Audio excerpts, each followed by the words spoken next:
10 นิ้วกราบนอบน้อมยังพระติรัตนแก้วเจ้าตั้ง3 ประการอันมีพระพุทธพระธรรมพระสงฆ์อันเป็นสรณะที่เปิ่งตีเคารพนับถืออันสูงสุดในชีวิต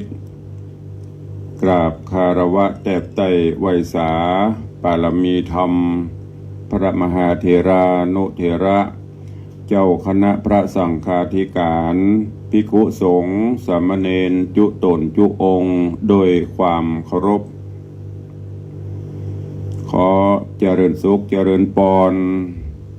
ญาติโยมศรัทธาสาธุชนสันนิบาตตานเข้าจุหนุ่มเท่าใจยิงก็ขอน้อมต้อนรับทุกท่านเข้าสู่รายการมรดกธรรมกำเมืองและสารธรรมกำเมืองต่างสถานีวิทยุกระจายเสียงพระพุทธศาสนาแห่งชาติและสังคมคลื่นเพื่อการศึกษาพระพุทธศาสนาและวัฒนธรรมคลื่นพระพุทธศาสนาและจริยธรรมส่งสัญญาณออกอากาศต่างสถานีวิทยุวัดฝ่ายหินตำบลสุเทพอำเภอเมืองจังหวัดเชียงใหม่ในระบบคลื่นความถี่ FM 104.50 เมกะเฮิรตซ์สถานีวิทยุคลื่นพระพุทธศาสนาและจริยธรรมในความอุปถัมภ์ของมูลนิธิพระบรมธาตุเจ้าดอยสุเทพกระจายเสียงในระบบคลื่นความถี่ FM 96.0 เมกะเฮิรตซ์ตลอดจนสถานีวิทยุชุมชนต่างๆที่ต่างท่านผู้อำนวยการได้ลิงก์สัญญาณนี้ให้ญาติโยมศรัทธานาบุญได้รับฟังกันพร้อมกันนี้ก็ขอยกมือ10 นิ้วกราบถวายการต้อนรับและเจริญพรต้อนรับพระสงฆ์องค์ข้าเจ้าครูบาอาจารย์พระสงฆ์องค์เนรตลอดจนปออกไม่ออกศรัทธานาบุญพุทธบริษัททุกท่านที่ได้เข้ามาติดตามรับชมรับฟังทั้งภาพและเสียงการไลฟ์สดต่าง Facebook ไลฟ์ของวัดวังสิงห์คำ Facebook ไลฟ์ของท่านอาจารย์พระครูสมุวิสุวัฒน์วรกิจโจ Facebook ไลฟ์ของธรรมะภาคเหนือ Facebook ไลฟ์ของธรรมะคลายเครียดFacebook ไลฟ์ของครูบาอาจารย์ท่านเจ้าที่ได้เข้ามาแล้วได้เมตตากดแชร์กดไลค์ตลอดจนหน้าจอ Facebook ไลฟ์ของ FC แฟนรายการญาติธรรมญาติโยมทุกท่านที่ได้เข้ามาก็กดแชร์รายการนี้ไปยังกลุ่มของเพื่อนๆเจริญพรต้อนรับเนอะโยมปีอัญชลีคำกิติน้อมถวายการต้อนรับท่านเจ้าจันทร์พระครูวินัยธรเมธาสิทธิ์กำลังเข้ามาติดตามสาธุที่ได้กับนมัสการตุลุงครับสาธุเนอะรายการนี้ก็ดำเนินโดยกล่าวกับผมอัตมภาพพระครูวิสิตศรีลาภรณ์รองเจ้าคณะอำเภอเมืองเชียงใหม่เจ้าอาวาสวัดวังสิงห์คำตำบลประแดดอำเภอเมืองจังหวัดเชียงใหม่หรือตุลุงในวังเป็นผู้ดำเนินรายการก็จะได้น้อมนำเอาธรรมะสาระมาพบมาปะกับทุกท่านต้องขอสุมาอภัยหายไป2 วันวันนี้ก็ปกติเจริญพรต้อนรับเนอะพินันล่าพินันจรันปิยจันทร์อาสลมโดยซิวเบื้องต้นวันนี้ปะกันก็ขอส่งจิตส่งใจไปให้พี่น้องผู้ประสบภัยธรรมชาติทั้งที่เมืองไทยเฮาทั้งต่างประเทศก็ตะวานี้ได้เกิดภัยธรรมชาติฟ้าสนั่นแผ่นดินสะเทือนแผ่นดินไหวครั้งใหญ่ในรอบหลาย10 ปีหรือว่าจะเป็น100 ปีแล้วเนาะแม้แต่ตุลง62เข้ามานี่ก็กำลังเจอเนาะเมื่อก่อนก็มีแต่ว่าเพียงแค่รู้สึกแต่ว่าตะวานี้รุนแรงสร้างความเสียหายคือกับบ้านเมือง คือกับประเทศชาติโดยเฉพาะต่างแถวกรุงเทพพอดีหรือต่างจังหวัดเชียงใหม่เขานี่ก็มีทั้งวัดวาอารามตึกรามบ้านช่องก็ได้รับผลกระทบกันไปและที่นักกวานี้ก็ที่ต่างกรุงเทพที่แถวจตุจักรเนาะตามที่เขาได้ดูได้หันข่าวตึกของสำนักงานตรวจเงินแผ่นดินก็ถล่มลงมาจึงในตอนนี้ต่างราชการบ้านเมืองหน่วยงานต่างๆเพิ่นก็กำลังช่วยระดมกันช่วยเหลือเจริญปอนต้อนรับเนอะแม่เลี้ยงทัดพิชาสุสิงห์คำเข้ามาติดตามเจริญปอนโยมปีสมพรรัตนังหรือโยมปีชิชบากำลังเข้ามากวาที่ถ้าจะควรดีตีพอเนาะตกอกตกใจ ตกอกตกใจกันแต่ละฝ่ายแต่ละคนเอาตัวรอดก่อนก็ต่างพม่าก็เอาที่มันดาเลตามที่ได้ติดตามข่าวสารเนอะก็ได้รับผลกระทบวัดวาอารามสถานที่ต่างๆที่เขาเคยไปไหว้ไปสาก็ได้รับผลกระทบล่มสลายยังไงเขานี่วัดวาอารามที่ได้รับผลกระทบก็มีหลายวัดแต่ก็คงบันรุนแรงบันนักหนาสาหัสเหมือนตังพม่าเป็นอาทิเช่นบางวัดก็เสาเดาะเสากระแตกพ่องพระธาตุเจ้าล้าวพ่องพระประธานพ่องมุนีก็ด้วยความเป็นห่วงและก็ขอส่งกำลังใจให้กับทุกท่านก็มีญาติโยมเป็นห่วงโทรศัพท์เข้ามาตุลงที่วัดเป็นจะได้พ่องก็ปลอดภัยดีเนอะที่วัดมีอย่างแต่ว่าก็ยังไม่ได้ขึ้นไปสำรวจตั้งองค์พระประธานบนดาดฟ้าแต่ว่านี่ก็เตียวสำรวจพอตามพระธาตุเจดีย์ตามวิหารก็ยังคงสภาพเดิมอยู่วันนี้วัดแถมสักบึดจะขึ้นไปดูที่พระประธานบนดาดฟ้าที่เขาไหวเขาสาไก่ไปไก่มาได้หันมันอยู่สูงโมจะเป็นจะได้พ่องเจริญพรโยมจันทร์สายแปลงหลวงกับสาธุเจ้าเจริญพรเนอะโอ้ภัยธรรมชาติเนาะพี่น้องพอออกไม่ออกสถานบุญเฮา ปัจจุบันประเด็นนี้รู้สึกว่ามันจะรุนแรงขึ้นเรื่อยๆเผาฝ่าฟันปัญหาน้ำท่วมกันมาแล้วโป้นกันไปกำลังจะเข้าตีเข้าตังก็ยังบัดเต็มร้อยบางที่ก็กำลังอยู่ในระหว่างบูรณะซ่อมแซมบ้านจองหอเฮือนเพิ่นกำลังจะมอบอะไรอย่างก็สตางค์คือตีการล้างขี้เปอะขี้โครนโอ้ตะวายามบ่ายก็เจอภัยธรรมชาติมาแหมแล้วก็ยังจะมีอย่างแหมหลายๆอย่างที่เขาจะต้องพบต้องเจอในสถานการณ์เช่นนี้ก็เป็นห่วงญาติโยมต่างหลายเนอะดูแลเอาใจใส่และที่สำคัญก็ขอฮือคุณพระคุณเจ้าคุณพระรัตนตรัยปกห่มคือแกล้วกลาดปลอดภัยอยู่เย็นเป็นสุขอย่าได้มีภัยใดๆมาก้ำมากายตัวเจริญพรต้อนรับโยมนนนิ่มเจริญพรต้อนรับโยมแม่ดาวันคำวังเนอะกำลังเข้ามาติดตามรับชมกันอยู่อู้ถึงภัยธรรมชาติเมื่อก่อนพ้นว่าอย่างก็ถ้าเป็นดินไหวนี่ป่าโลมามันฟื้นอีหรอแต่ตะวาเนี่ยมันฟื้นแหงโยมโทรศัพท์เข้ามาเสียวเล่นโอ้ตุลุงพญานาคหน้าวัดอย่ามากิ้งอย่ามาเล่นน้ำดีสนั่นสะเนื้อสนั่นวันไหว ก็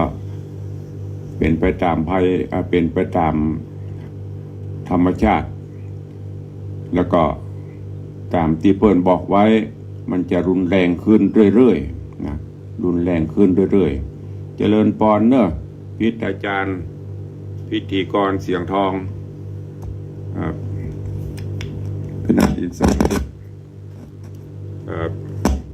ฮัลโหลพินาศอินสมเตปินแต่ว่าสุมาภัยเนอะวันนิมนต์ไปงานศพวัดป่าเป้าในได้ไปสักกรรมวันนี้ว่าจะเข้าไปจะได้ดูแลหน่อยนะว่าในเปิ่นไปโอกาสเขาว่า ปกองปูจานโอกาสถวายตานนกฮัดยิ่งตานจบดี แผ่นดินไหวฟ้าสนั่นแสดงว่าเสียงทองเนาะกองอินกองพรมก็เจริญปอนต้อนรับโยมแม่ตะวันคำบังกำลังเข้ามาเนอะโอ้อำละไฟสัญญาณมีปัญหาต่างเฟซบุ๊กเดียวกันเนอะดีละไฟก็เริ่มจะมีปัญหาตะวานี่ตับมดธรรมชาติย่อมเปิดห้องไว้ก็ธรรมชาติปิกมาจะเอาคืนนี่ถ้าตามเขาคืดอีนะเอาคืนอะไรอย่างเอาสังเกตเพราะว่าเมื่อก่อนบ้านจองหอเฮือนแห้งเนาะมันบันนักเหมือนประเดียวการก่อสร้างบ้านสร้างเมืองกับมีตึกสูงนักเหมือนประเดียวย้อนไปมา40-50 ปี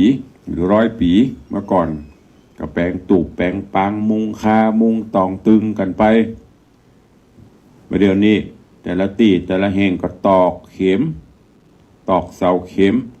วันหนึ่งนี่นะก็คงจะประจำเป็นแสนต้นเป็นล้านต้นนะก็เฉพาะเมืองไทยเขานี่ก็เป็นแสนนะก็ตอกเข็มแปลงขัวสะพานผ่องแปลงโน่นแปลงนี่แปลงตึกแล้วยิ่งตึกประเดี๋ยวญาติโยมทั้งหลายก็น่ากลัวนะมันสูงมันจะน่ากลัวนะ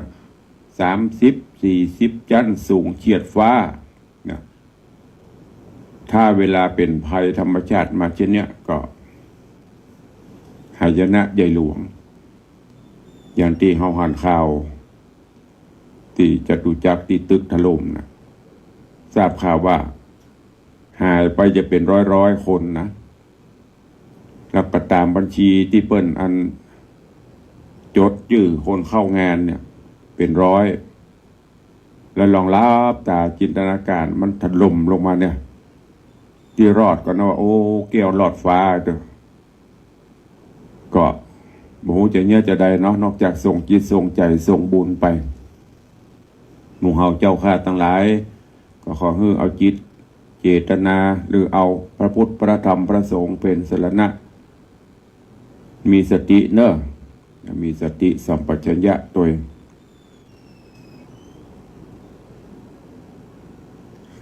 พี่นันที่โสมว่าเนี่ยอานนท์ตัวใหญ่ เจริญปอนโยมแม่ศรีนวลใจทองคำเจริญปอนพ่ออาจารย์โยมแม่จันชัยแม่นะกันเนาะกำลังเข้ามาชมวันนี้ก็คงจะได้โจทนาอู้จากันเนาะเกี่ยวกับภัยธรรมชาติตะวาฮอนควันนี้ตีฟอตุลุงตะวานี่บ่ายเนาะรู้สึกว่ามันเพลียตะวานี่จัดวัดเพียววาก็ว่ามันเพลียก็ขอตัวเข้าไปพักสักกำนอนจำวัดกำลังมอกงีบอันอย่างหนึ่งโหอันอย่างนี่รุนแรงขนาดเขาอยู่จันลุ่มนะ นอนพักจันลุ่มนะไหวหูตันก็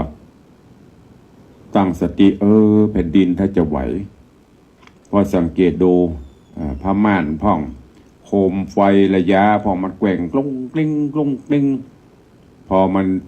หยุดก็ออกไปทางนอกเพราะว่าเปิดเตือนว่าเวลาแผ่นดินไหวให้รีบหนีออกจากตัวอาคารหนีออกจากตึกจากนี่อย่างสูงก่อนเพราะมันอาจจะถล่มลงมาเฮาก็บ่ฮู้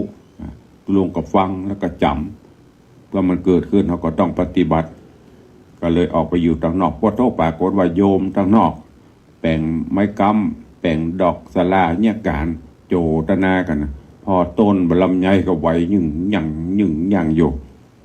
แสดงว่ารุนแรงที่สุดนะก็เพิ่นก็จะบอกว่ารุนแรงที่สุดแผ่นดินไหวเช่นนี้เกิดขึ้นใน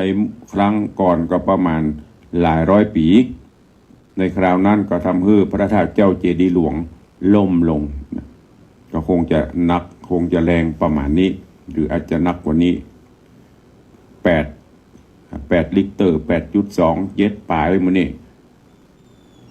ก็ลองมา ป้องกันกันเนาะเราก็ต้องได้กับป้องกันอย่างเดียวตึกรามบรรจ่องสูงต่อไปก็ต้องมีการกึดใหม่แล้วว่าจะเนี่ยจะได้มีวิธีจะได้ถ้าเราหันเก่งเงินสุดท้ายเงินก็ช่วยยังไม่ได้สักอย่างกาน้ำท่วมเฮาก็ได้อันอย่างหลายๆอย่างจากเหตุการณ์นั้นได้จิตได้ใจได้หันน้ำจิตน้ำใจกันในส่วนของแผ่นดินไหวนี่ก็เช่นเดียวกันภายติดตามข่าวสารบางพ่องโล่นลงจากปวดจันที่25-26มันตำบลบ่ฮือใจรีบอย่าบ่ฮือใจรีบต้องลงคันใดอย่างเดียวพ่องก็ได้สุมาได้กระพาติดเนื้อเสื้อติดตัว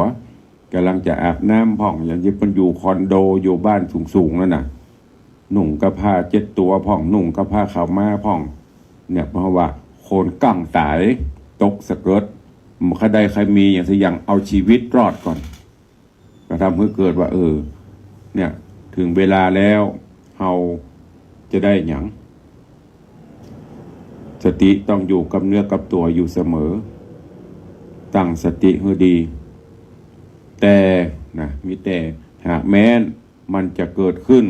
เราก็ต้องยึดหลักอะไรจะเกิดมันก็เกิดอะไรจะดับมันก็ดับมันเป็นเรื่องของธรรมชาติ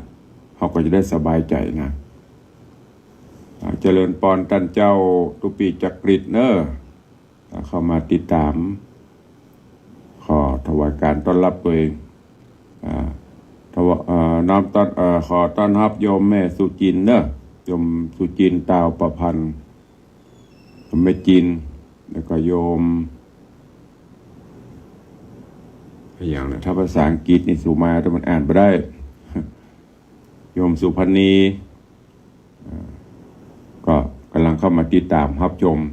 วันนี้ก็คงจะโจทนากันหูกฟ้าแมงคานเอาละไว้ก่อนใครจะคอมเมนต์อย่างหรือว่าตั้งโทรศัพท์ตะวาบ้านไผ่เจอพ่องมันรอดสักคนนะโดนเหมือนกันหมดนักน้อยท่านโทรศัพท์เข้ามาร่วมรายการได้เนอะมาเล่าเหตุการณ์แต่ว่าเป็นเหตุการณ์ครั้งหนึ่งในชีวิตเราเกิดมาโยกพอ50-60นี่นะบางพ่อก็7-80ละก็เจอแต่ว่ามันบรรลุนแรงเหมือนตะวาโทรศัพท์เข้ามาร่วมรายการกันได้0817836540เข้ามาโจทนาร่วมในรายการได้วันนี้ขออนุญาตเป็นพิเศษสักวันผูกกว่าก้อยฟังหูกฟ้าแมงคานในผูกที่4ต่อวกมาถึงเรื่องแผ่นดินไหวพอข่าวสารต่างตีพม่านะอินโดเจริญปอนมาแล้วครับเมืองแกนบ่ไหวกะปวดท้องดูเดินกำลังยิ่งอย่างอยู่ตะวานั่งล้างถ้วยเห็นมันลวดล้างถ้วยแกว่งก้งเก้งกันเนาะโอ้ตะวานี่รุนแรงครับรุนแรงกุฏิกุฏาปลอดภัยดีเนาะมีอย่างเนาะสาธุนะปอนเนอร์อนุโมทนาจากเมืองแกนมาแต่งกำลังล้างถ้วยก็ต้องก้งเก้งก็พอที่ตึกสูงตะวันที่น้ำจากสระน้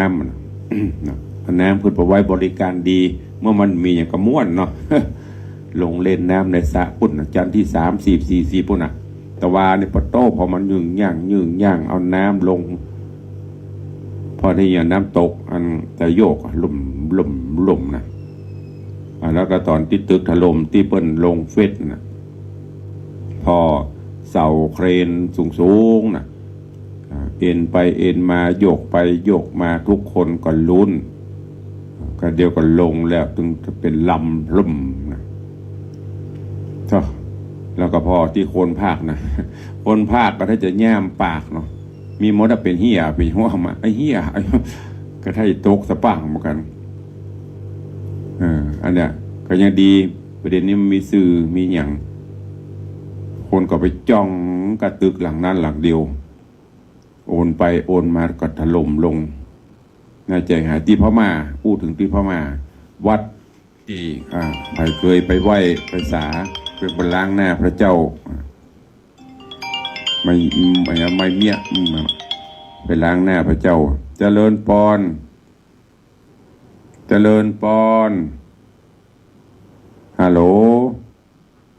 ว่าจะได้ยินก่อโทรแล้วก็บอกตุลุงก็เคยไปครั้งหนึ่งในชีวิตเหมือนกันไปไหว้พระธาตุอินแขวนไปไหว้พระธาตุเจเวดากองสถานที่ต่างๆที่เพิ่นไปไหว้ไปสากระลายตีล่มสลายลงไปเป็นภาพที่หันแล้วโอ้สลดใจแล้วก็กว่าจะพลิกฟื้นขึ้นมาเหมือนเก่าก็ไม่ได้บุญวันเด้อเจริญปอนนมัสการเจ้าจากทางใดได้สเก็ตเจ้าว่าใดบ้านบ่ไหวก็ตะวาไหวก็กำลังซักผ้าอยู่โวยวายอยู่ในห้องน้ำหมดเขาตั้งสติได้ก็กำทำซักผ้าไว้ดีกับแม่มันช่วยซักเนี่ยขยาวขยมลุ่มลำเนาะไผ่ยังได้ถังน้ำที่เราใส่ไว้เต็มมันอย่างมาออกมาปักติดก็ได้ตกใหญ่ห้องตั้งสติได้กันอย่างนั่นน่ะปากขังไว้แน่นเลยต้องมีสติจะไปวาวกัวเนี่ยแต่ว่าโวยวายเหมือนกันนั่นแหละปลอดภัยดีเนาะปลอดภัยดีแต่ตุบุญรักษาฮะแม่จะเอาไม้กำกันเนอะเดี๋ยวก่อนเดี๋ยวตุลุงจดแป๊บเดี๋ยวลุงห้ามลืมนะมันจะขี้ลืมไม่ได้เด่นนะสมองเริ่มเลอแล้วแม่ยังก็แม่สีนวลรันจวนครับวันนี้เสียงไปสาวเสียงแม่สีนวลรันจวนแม่เอา1 เล่มเนาะแม่สีนวลรันจวนไม้1 เล่มสาธุนะแม่เนอเดี๋ยวต้องจัดการให้อนุโมทนาบุญเนอขอบคุณหลายๆโยมแม่กำลังซักผ้าปุบปับห้องวกกับทุกคนนะนำจะเป็นอย่างนั้นแหละถ้าตั้งสติบัตันนะมันอันยังนะยิ่งบางพ่องกับเขาอันยังกูเมาหัวจนเป็นนั่นเป็นนี่ใกล้ที่สำคัญอย่างที่ได้บอกไปมีสติเพราะว่าเราฟังข่าวดูข่าวฟังพ่อแม่ครูบาอาจารย์นักจัดรายการสถานีต่างๆเพิ่นก็บอกก็เตือนเราเวลามีเหตุการณ์อย่างเกิดขึ้นอันดับแรกต้องตั้งสติเขาก่อนสติมาปัญญาเกิดเนี่ยสติความระลึกได้พอนึกดีๆจะไปฟังบางพ่องพลาดเปรตโลดแล้วโดดลงตึกสูงกันนั้นน่ะอันตรายเพื่อคนยังจะเป็นนักเป็นว่าตั้งสติดีๆมีสติ เนี่ยสติความระลึกได้สัมปชัญญะความเป็นหลักธรรมที่ ใจได้ตลอดนะนี่เกิดขึ้นเจริญปอนเนอะแม่วินน้องแฮกเกอร์ครับสาธุเจ้าเจริญปอนใครจะตัวตุลุงชั่วโมงนี้ขอเป็นชั่วโมงแห่งการโจทนาเนอะโจทนาสาธุเจริญปอนเนอะโยมไม่เลี้ยงที่กี่พันโยมพี่กี่จันทระวิโรธครับสาธุค่ะสาธุเจริญปอนเป็นได้พ่องจ้าทางบ้านเป็นอย่างเนาะบ้านใหม่ไปได้รับผลกระทบอย่างมันของเรามันประสูงถ้าอยู่คอนโดเนี่ยน่าเป็นห่วงคอนโดมิเนียมอย่างเชียงใหม่นี่หลายที่หลายทางที่ดูข่าวนะห้างใหญ่ๆดังๆตอนนี้เพิ่นก็ยังเบรกบ่ฮึใจเตื้อจนกว่าสถานการณ์จะไว้วางใจถึงจะเข้าก็ดีป้องกันไว้ก่อนเพราะว่าตะวานี่ซาว30 ครั้งค่ะที่มันเกิดเหตุการณ์แล้วมันเป็นห้องจะอัปเตอร์ช็อคอีกอะตะวาเนี่ยเริ่มแรกตั้งแต่ตะวานี่13:20 น.ความเป็นห้องอย่างก็รุนแรง 8.2 ลิกเตอร์ความลึก10 กิโลมีศูนย์กลางอยู่ที่เมียนมาประเทศพม่า แล้วจากนั้นมันก็ตยมาเรื่อยๆนะก็ตะวานี่เป็นซาวกว่าครั้งพุ่นนะความแรงก็ลดลงพ่องขึ้นพ่องขึ้นลงขึ้นลงขึ้นลงนะเนี่ยเพราะว่าอัพเตอร์ช็อคอีกอะที่มันจะเกิดคลื่นสึนามิอะพอตะวานี้โยมไลฟ์สดถ่ายลงพ่องน้ำในคือเวียงคือเมืองเชียงใหม่เขานี่ปดโตเป็นคลื่นนะอันนี้ระดับนะขนาดในคือเวียงนะถ้าเป็นตั้งอย่างก็ทะเลแม่ปิงนี่มันจะเป็นคลื่นสูงกระทบฝั่งนะที่เหตุก่อนข่าวก้อนเนี่ยคลื่นสึนามิก็เกิดจากแผ่นดินไหวนี่แหละที่วัดปกติเนอะยมไม่เลี้ยงวัดปกติดีก็ส่งความปรารถนาดีทุกท่านขอให้ปลอดภัยเนอะโยมที่กินนันลูกสาวของโยมปเลี้ยงท่านปเลี้ยงอุดรพันธ์นี่ก็เป็นโยมอุปถากอุปถัมภ์วัดตั้งแต่ปเลี้ยงมีปเลี้ยงอิฐปเลี้ยงอุดรพันธ์อดีตท่านนายกอบจตอนนี้ก็ทางลูกๆว่าจะเป็นโยมแซนโยมไม่เลี้ยงแขกโยมไม่เลี้ยงที่กินกี่พันก็ยังอุปถากอุปถัมภ์อยู่วันนี้ติดตามวันนี้ขออนุญาตได้โจทนาอู้จาเนอะเกี่ยวกับเรื่องของแผ่นดินไหวโยมพลอยเป็นจะได้พ่องพระทางแม่สายปลอดภัยดีก็โยมพิมพ์ก็เงียบช่วงนี้เนอะโยมพิมพ์ก็เงียบไปไม่เห็นอโหลมาเลยไม่เห็นมาเยี่ยมมาเยียนหลวงพ่อจักรพรรดิถามหาเนอะโยมพลอยฝากบอกโยมพิมพ์ตัวลุงก็ยังเป็นห่วงทางปูนอยู่ถ้าว่างก็โทรหาพ่อเนอะจากแม่สายโยมพิมพ์โยมพลอยเจพันกำลังเข้ามาชมอยู่เจพันเนี่ยเชียงใหม่กราบนมัสการเจ้าสาธุเนอะเป็นได้พ่องทางบ้านทางจองเอาโทรศัพท์เข้ามาเล่าสู่กันฟังในวันนี้เป็นชั่วโมงพิเศษชั่วโมงแห่งการประสบหรือว่าคนห้องอย่างก็ไม่ใช่ประสบเป็นชั่วโมงระทึกใจในเหตุการณ์แผ่นดินไหวถ้าสมัยก่อนนี้พระพ่อโตนบุญมาเกิดอย่างเราดูพระพ่อประวัติตั้งครูบาเจ้าศีลธรรมไออินตาเฟือนเนี่ยครูบามาเกิดนี่ฟ้าลั่นฟ้าห้องฝนตกฟ้าขนองแต่ประเด็นนี้มันใจละเหตุการณ์สนั่นหวั่นไหวทั่วโลกก็มีอยู่ตะวันนะถ้าไปเกิดตะวันเนี่ยใส่ชื่อว่าเนี่ยไอ้ฟ้าห้องน่ะอย่างครูบาเจ้าศีลธรรมไออินตาเฟือนไม่ใช่ไอ้ฟ้าห้องฟ้าไม่ได้ห้องตะวันนี่อินตาเฟือนฟ้าสนั่นแผ่นดินสะเทือนน่ะสะเทือนบ้านสะเทือนไปทั่วก็ยังจะมีไปเรื่อยๆนะไอ้อย่างที่มันจะเกิดอย่างที่เปิ้นทำนายไว้อย่างที่บหารก็จะหารอย่างที่บหูก็จะหูอย่างที่มันบ่เกิดก็จะเกิดนะมันเป็นไปได้หมดเหตุการณ์ไปหน้ากำลันนาโบราณวตามีหน้าพอหน้าบหาร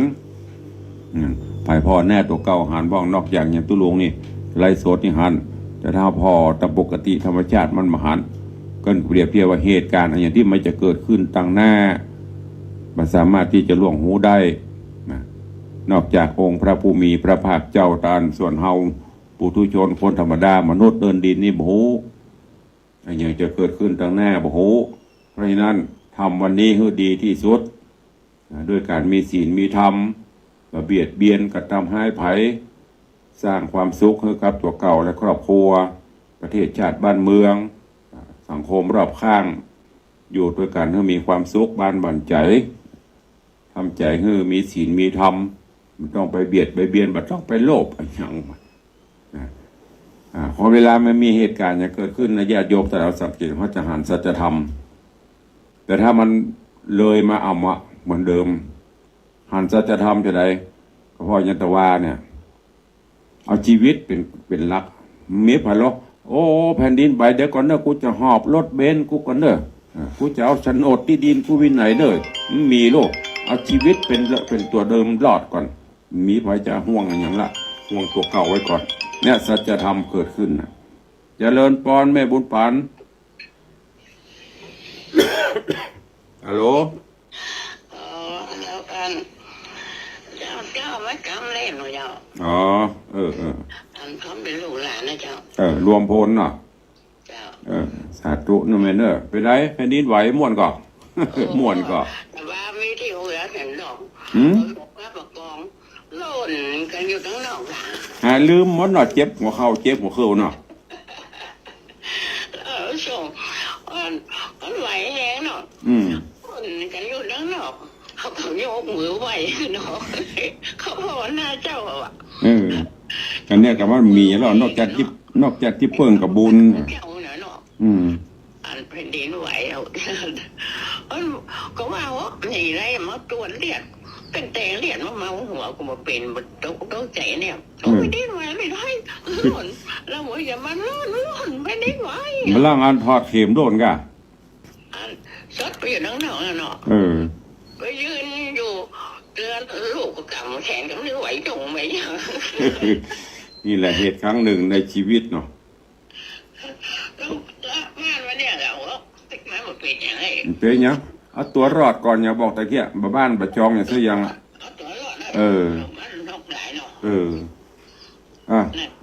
อนุโมทนาเนอแม่เนอ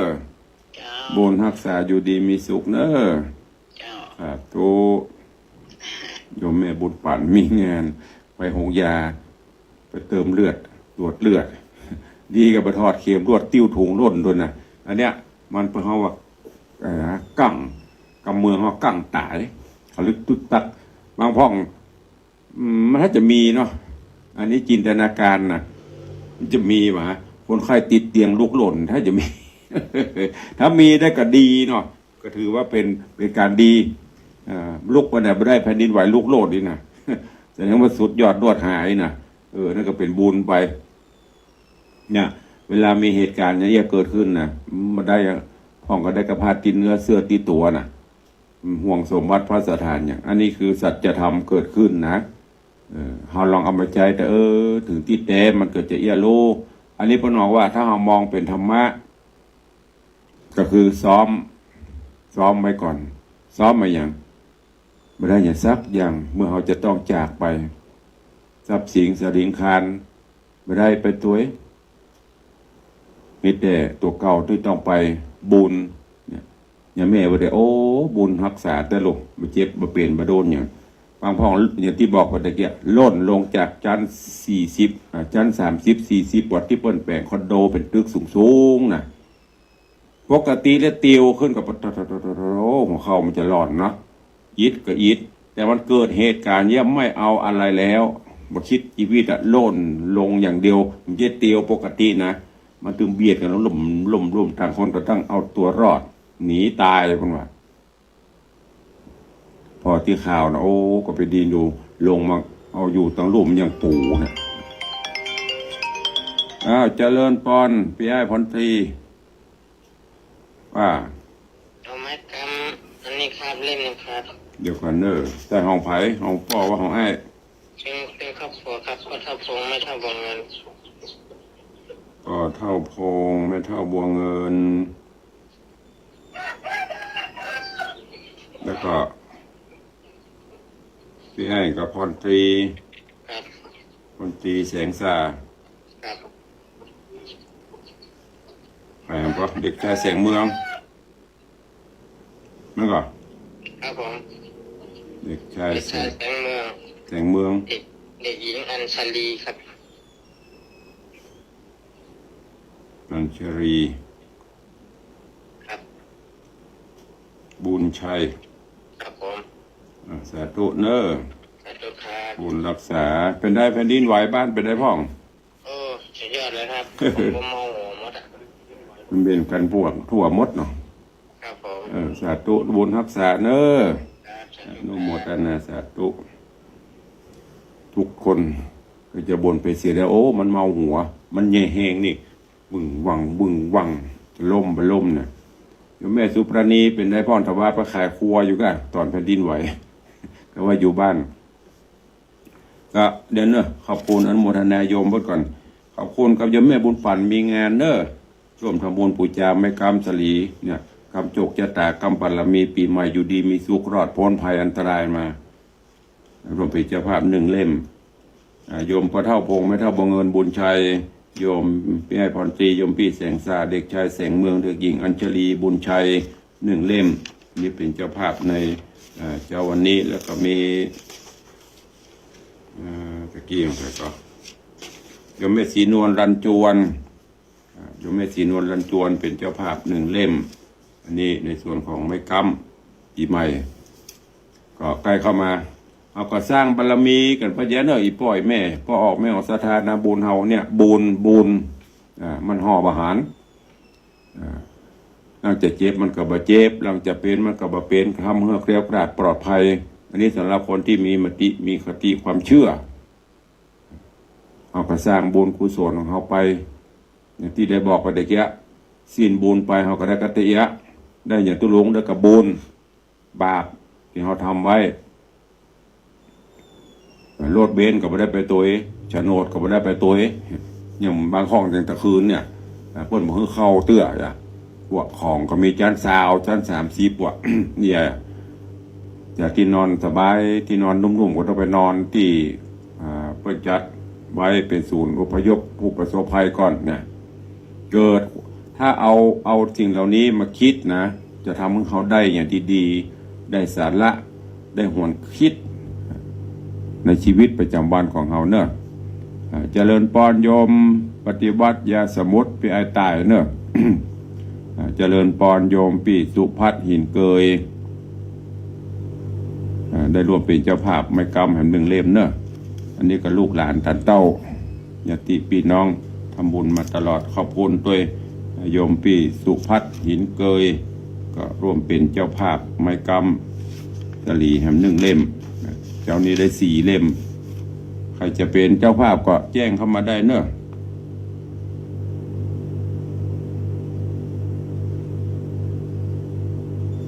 พอตุลงก็กำลังเฮือโยมเพื่อทำก็วันก่อนก็มีมาหลายท่านหลายคนตอนนี้ก็ที่เป็นเจ้าภาพในร่วมในการเป็นเจ้าภาพไม้ค้ำสลีตุลงขออนุญาตในการได้อนุโมทนาประชาสัมพันธ์ย้ำเผื่อตกหล่นไปเพื่อก็ลืมเนาะ ก็มีโยมแม่จันเพนใจคำโยมพยุงศักดิ์โยมพิมดาราใจสุรชัยหนองก้นครุเป็นเจ้าภาพไม้ค้ำ1 เล่มโยมพินันอิสมเตปินพินันอิสม7 สีรวมเป็นเจ้าภาพ2 เล่มโยมเปลี่ยนชลีคำกิติ1 เล่มโยมนีรนุชมาลา1 เล่มโยมวัลภาภูลสุภา1 เล่มแม่ครูเหรียญทองจันที1 เล่มแล้วก็มีโยมแม่อุ้ยมอนจันคำแสงบุญ1 เล่มโยมแม่ปราณีพยาไคหาพล1 เล่มแม่สุวรสใจโต1 เล่มปินันจรันปิยจันทร์พร้อมญาติมิตรได้เป็นเจ้าภาพเสวียนเจดีย์ทรายแล้วก็มีโยมแม่ละอปิยจันทร์ รวมเป็นเจ้าภาพทรายตัวเองปินันเนี่ยจะมาเป็นชุดนะ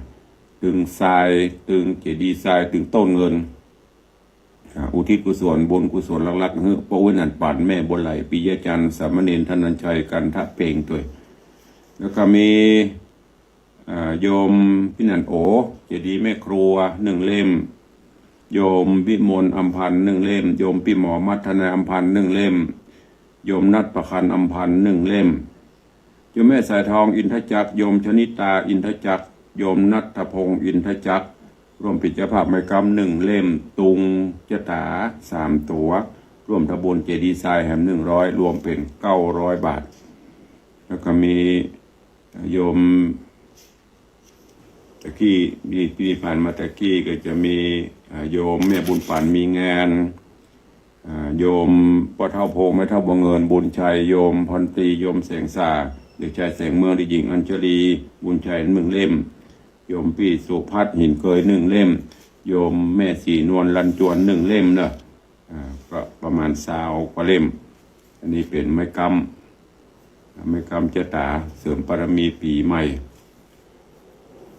ก็ได้ทำกันมาทุกปีเฉลิมฉลองฤศธาก็ไม่ได้บังคับนะใครจะร่วมก็ร่วมไปกำจกกำใจกำเจตาราศีบารมีธรรมในช่วงนี้อย่างที่ตุลุงบอกชั่วโมงนี้เป็นชั่วโมงร่วมโจทนาเสวนาร่วมร่วมจ๋าใน เหตุการณ์ที่เกิดขึ้นโยมสุพรรณี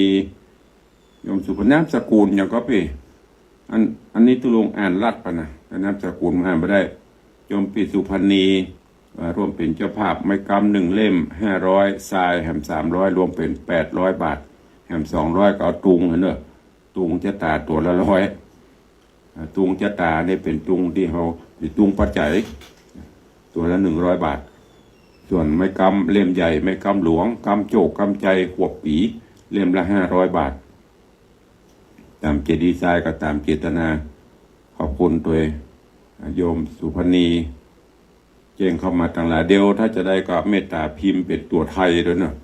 จื่ออย่างพ่อตุลุงจะได้จดมันจังลืมใครอยู่ทางใดจะจะเล่าเหตุการณ์ที่เกิดขึ้นตะวาให้ฟังมาเล่าสู่กันฟังเนาะ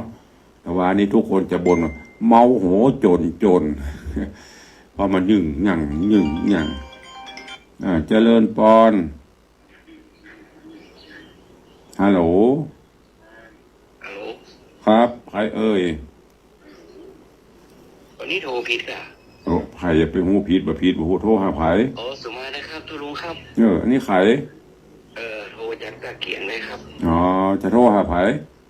โทรหาทุลุงเนี่ยผมจะถามยังถามทุลุงเนี่ยถามมายังถามว่า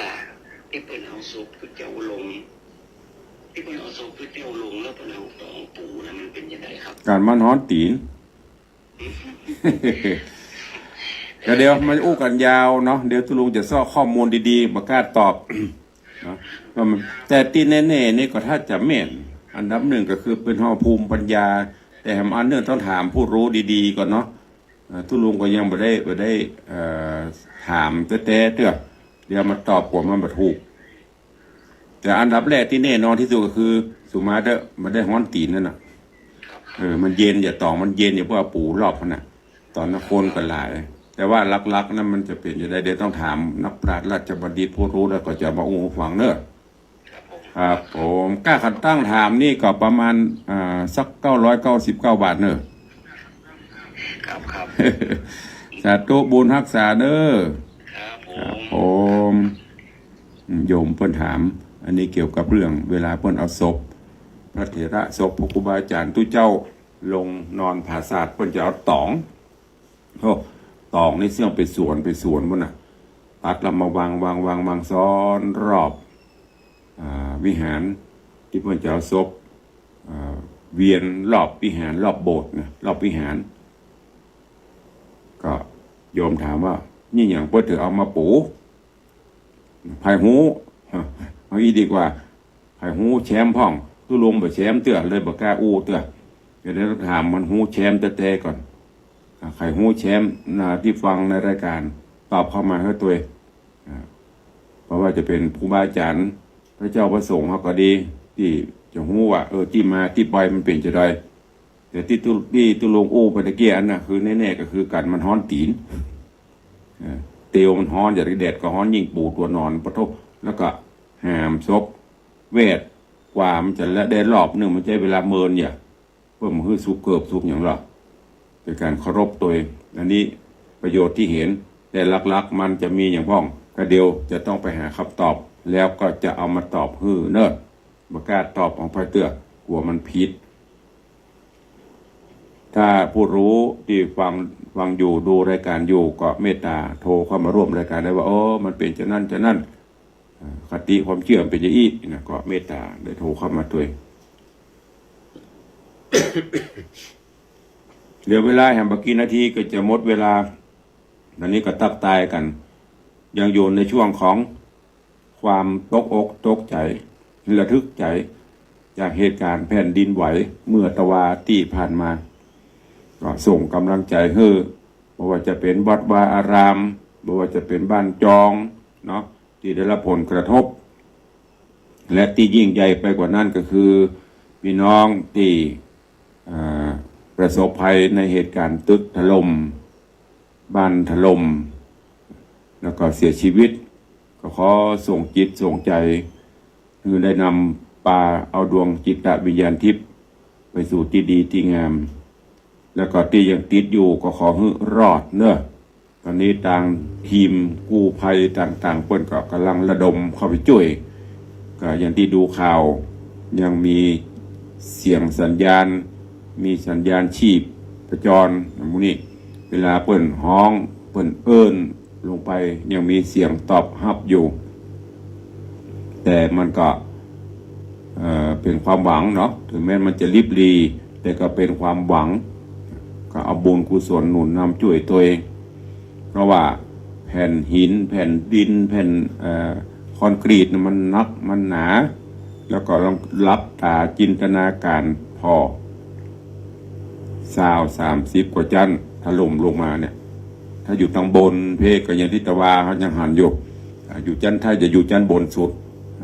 ยังมีชีวิตมันก็ช่วยรอดออกไปแต่ถ้าอยู่ทางลุ่มแบบอยู่ชั้น1 ชั้น 2มันถล่มลงมาแล้วมันจะปะนะอันนี้ก็แล้วแต่บุญแต่กรรมของเปิ้นเนาะเอาก็ส่งใจช่วยให้มีชีวิตรอดใครจะตั้งบ้านตั้งจองก็โทรเข้ามาร่วมรายการได้เนอะ0817836540ตัวลงก็ยังไอ้นะกำลังเบาบางคนนี้อากาศมันหลายอย่างประกอบกันฝุ่นพ่องอย่างต่างๆนี่ตอนนี้ข่าวฝุ่นละอองก็คงจะพางลงไปก่อนเอาเหตุการณ์แต่ว่านี่เขามากรบก่อนเป็นสิ่งที่บ้านเราได้รับความเสียหายหลายประเทศเหมือนกันที่นักก็คงจะมีเนี่ยพม่าไทยนี่ที่ได้รับผลกระทบวกถึงยังวัดวาอารามสถานที่ที่เขาไปเอี่ยวก็แปลกธรรมะหนึ่งนะญาติโยมต่อหลายไม่ใช่ว่าแปลกอะไรเงี้ยตัวลุงก็มาอีกคลิกใจพระธาตุอินแขวนน่ะพระธาตุอินแขวนมันเป็นยังวะก็น่าคิดนะขนาดพตั้งเงียงก้างง่างนั่นน่ะพร้อมที่จะลงแต่ตะวันมันรุนแรงขนาดบ่เป็นอย่างพระธาตุเจดีย์ชเวดากองบ่เป็นอย่างแต่ที่ถ้าไม่เมียอะไรมันห้องยากที่เปิดล้างหน้าพระเจ้าที่เขาไปพม่านี่ไปมันทะเลไปอย่างนี้จะต้องตื่นแต่เจ้าไปร่วมพิธีไปไหว้พระสาตอนเปิดล้างหน้าพระพุทธรูปพระเจ้าแต่ตอนนี้วิหารหลังนั้นก็ได้รับผลกระทบไปได้รับความเสียหายไปหลายที่เนาะทุกคนก็จำไม่ได้เคยไปแล้วครั้งหนึ่งในชีวิตก็ไปกราบไปไหว้อยู่ก็บางที่ก็เป็นอย่างบางที่ก็เป็นได้รับผลกระทบไปเนี่ยอย่างที่อินแขวนนี่นะมันแขวนอย่างในประวัติปัญญาว่าขนาดเอาเส้นได้เส้นไฟลอดได้แต่มันเป็นอย่างหลายที่หลายทางก็ได้รับผลกระทบตั้งพม่านี่จะรุนแรงเพราะศูนย์กลางอยู่ที่หั่นของเฮานี่แห้งมา6 กิโลอย่างกรุงเทพเนี่ยตั้งแม่ห้องสอนนี่ใกล้ๆกันนี่ก็อย่างที่ได้บอกไปเนอะเอาบุญกุศลหนุนนำแล้วก็มีเหตุการณ์อย่างเกิดขึ้นก็คือมีสติตั้งสติให้ดีจะไปตกสะปางลงไปนาตะวันถ้าเป็นวางพ่องเนี่ยตกจะเกิดโดดการอย่างการเนี่ยเนี่ยแหละอันตรายตั้งสติไม่ได้กลัวล่ำอยู่ที่สูงพระราบเลยโดดลงหน้าต่างโดดอย่างนั้นไม่ได้เนอะอันนี้ห้ามเด็ดขาดเพราะเตือนอันดับแรกตั้งสติคือดีๆพอไปรอบข้างมันเป็นจะลูกแล้วก็ก้อยๆเกสถานการณ์ไปก็จะทำให้เอาตัวรอดปลอดภัยได้ถ้าเวลา อันนี้เป็นข้อปฏิบัติของคำเนื้อเวลาแผ่นดินไหวให้ออกจากตึก ออกจากสถานที่จากบ้านกันอย่างนะ ถ้าเวลาแผ่นดินไหวให้ออกไป แต่ถ้าเป็นลมหลวงลมอย่างนี้ให้อยู่ในสถานที่ปลอดภัยนั่นก็คือหลบอยู่ที่มันปลอดภัยตึกแล้วมันแข็งแรงลมนี่มันปอตะไดมันปัดตึกลมนี่มันบ่พอได้ยินบ่รับได้ยินนอกจากว่าป้ายใหญ่ๆห้ามไปอยู่ใกล้ต้นไม้ใหญ่ๆห้ามไปอยู่ใกล้ลมนี่มันเอาลงได้อยู่ต้องอยู่ในตึกนี่อย่างที่มันแข็งแรงอันนี้วิธีเอาตัวรอดนะไม่ใช่ไอ้อย่างก็ลมมาบึ้งโล่นไปอยู่หิมป้ายโล่นไปอยู่ในปืนป้ายปืนต้นไม้ใหญ่อันนี้มันใช่มันจะถล่มจะหักไม่ได้โมโหแต่ถ้าแผ่นดินไหวยันตะวานี่ต้องออกจากตึกออกจากบ้านเอาตัวรอดไปอยู่ในที่โล่งๆห่างๆไม่ใช่ออกจากตึกแล้วไปอยู่หิมตีนใจคานมันจะถล่มลงมาไม่ได้โมโหพอยันตะวาเนี่ยมันหนึ่งลองหันอีป้อยแม่ลงพอข่าวมันเถอะน้ำที่บนสระน้ำบนพอมันลงตะวันมันจะมอกเขาอันนี้เนี่ยบุ่มบ่มพออย่างคลื่นเนี่ยดูข่าวดูอย่างเขาก็เอามาเป็นตัวอย่างเอามาปรับแล้วก็หาวิธีเอาตัวรอดหาวิธีปฏิบัติตัวก็ส่งจิตส่งใจให้พี่น้องเฮาเนาะเพราะว่าจะเป็นประเทศใดชาติใดเชื้อใดที่ได้รับผลกระทบก็ขอให้ผ่านเหตุการณ์ไปด้วยดีนักก็ขอให้เป็นเบาเป็นบางไปและสำหรับท่านที่ยังติดอยู่ก็ขอให้มีชีวิตปลอดพ้นจากภัยต่างๆเนอะวันนี้เวลาหมดเวลาแล้วเนอะก็ตุลุงขอนำรายการจากทุกท่านไปก่อนที่จะจากก็ขอมีข่าวประชาสัมพันธ์มาฝากเนอะก็มีงานพระราชทานเพลิงศพหรือว่าบำเพ็ญกุศลพระราชทานเพลิงศพหลวงพ่อท่านพระครูอรุณศรีโลภาสหลวงพ่อพระครูอรุณศรีโลภาสหรือตุลุงทิพย์อรุโนอดีตเจ้าอาวาสวัดป่าเป้าในตำบลศรีภูมิอำเภอเมืองเชียงใหม่จังหวัดเชียงใหม่เนอะเพิ่นได้ดังบำเพ็ญกุศลท่านตะวานิอาราธนาสรีรังสังขารลงนอนบนผาศาสตร์นกหัดสดีลิงวันนี้มีการบำเพ็ญกุศลแล้วก็วันพรุ่งนี้วันที่30ก็จะมีพิธี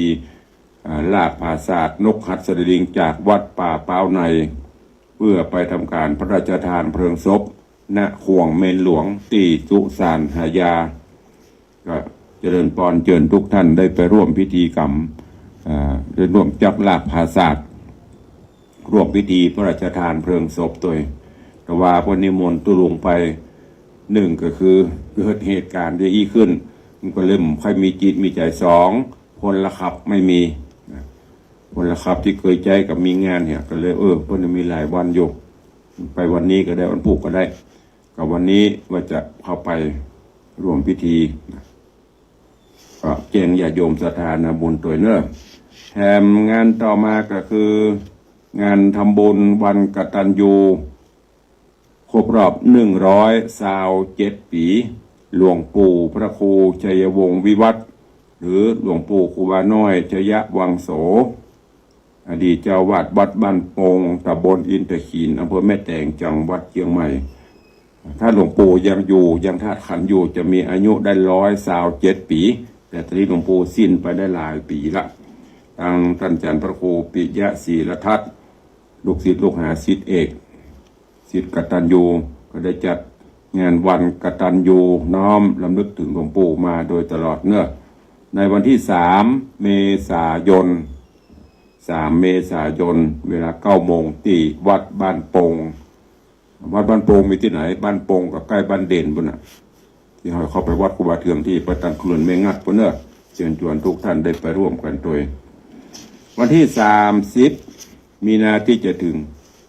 วันที่30 มีนาเช่นเดียวกันเจริญพรเชิญญาติโยมร่วมพิธีทำบุญครบรอบ533 ปี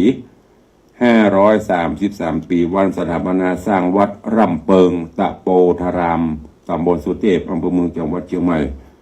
ในเมตตาพระเดชพระคุณหลวงพ่อท่านเจ้าคุณพระภาวนาธรรมาภิรัตน์วิปัสสนาหลวงพ่อเจ้าคณะอำเภอเมืองเชียงใหม่เจ้าอาวาสวัดลำเปิงพร้อมด้วยศรัทธาสาธุชนก็จะได้ร่วมกันทำพิธีทำบุญครบรอบ533 ปี วันสถาปนาสร้างวัดลำเปิงตะโปธารามตำบลสุเทพเนอะเชิญทุกท่านไปร่วมงานกันในวันอาทิตย์ที่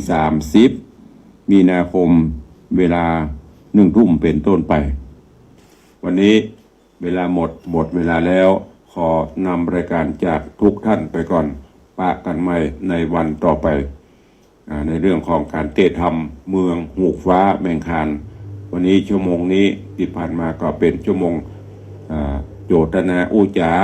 เกี่ยวกับเหตุการณ์ภัยธรรมชาติแผ่นดินไหวฟ้าสนั่นแผ่นดินสะเทือนที่ผ่านมาตะวาขอ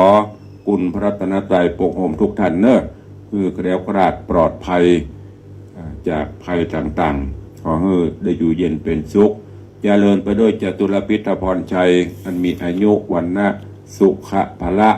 ทุกทิบาลตีการเหมือนกันจุตนจุองค์จุผู้จุคนเนอยัตตาโรธรรมาวัตันติอายุวันโนสุขังพะลัง